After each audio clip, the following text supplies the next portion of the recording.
Assalamualaikum warahmatullahi wabarakatuh.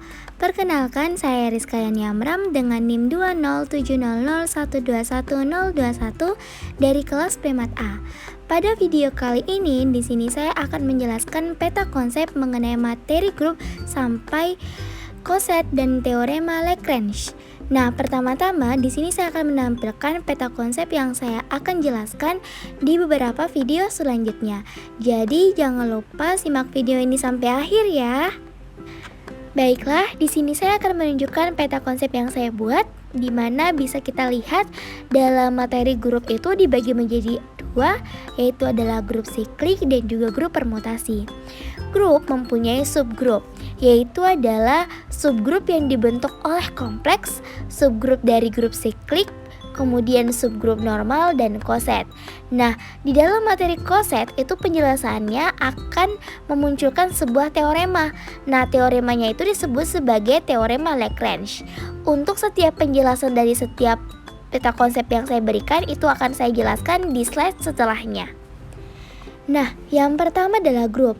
Nah, kalau kita lihat di dalam peta konsep, berdasarkan definisi 2.1, suatu sistem aljabar G dengan operasi binar dari himpunan tidak kosong G dengan operasi binar dikatakan grup jika memenuhi sifat asosiatif, unsur identitas, dan adanya unsur import dari setiap anggota G. Nah, grup terbagi menjadi dua adalah grup siklik dan juga grup permutasi. Untuk grup siklik sesuai definisi 3.10 dikatakan grup siklik jika ada A elemen G sehingga setiap anggota dari G dapat dibentuk oleh A. Nah, yang kedua adalah grup permutasi, di mana sesuai definisi 7.1 suatu fungsi satu-satu onto dari himpunan terhingga ke himpunan itu sendiri disebut sebagai permutasi.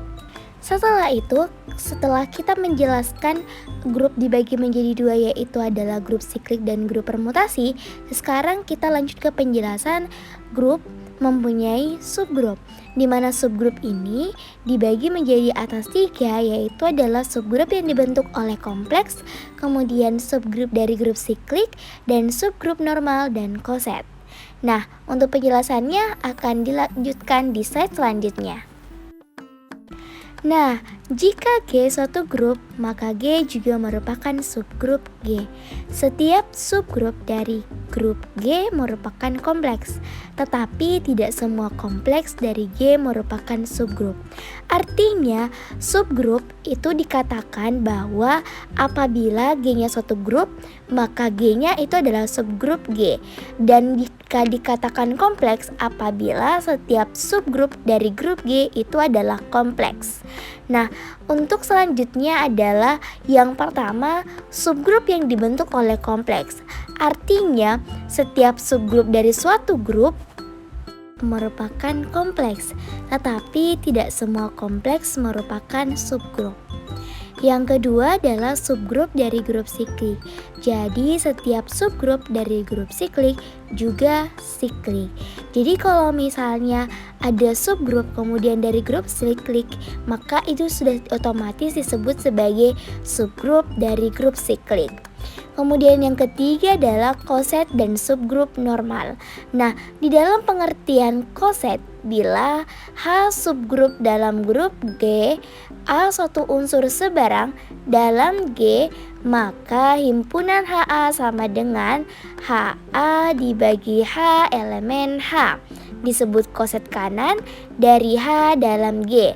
Koset kiri dinyatakan dengan AH sama dengan AH per H elemen H, yaitu unsur H dikalikan dari kiri dengan A.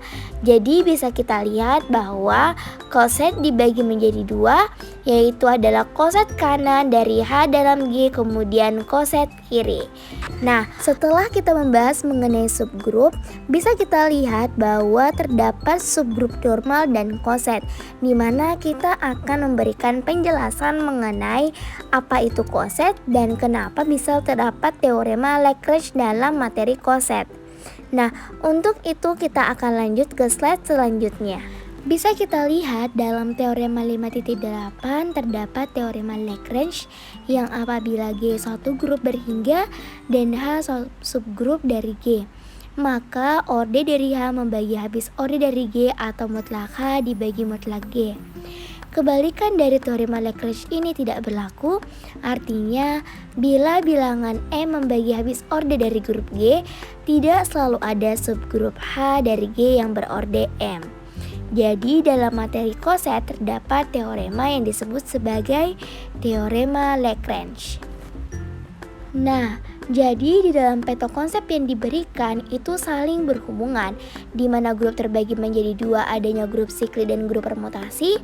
Kemudian grup mempunyai subgrup yang dibentuk oleh kompleks, subgrup dari grup siklik, kemudian subgrup normal dan koset.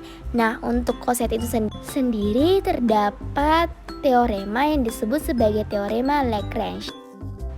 Baiklah, itulah beberapa penjelasan singkat mengenai peta konsep dari materi grup hingga materi koset dan teorema Lagrange.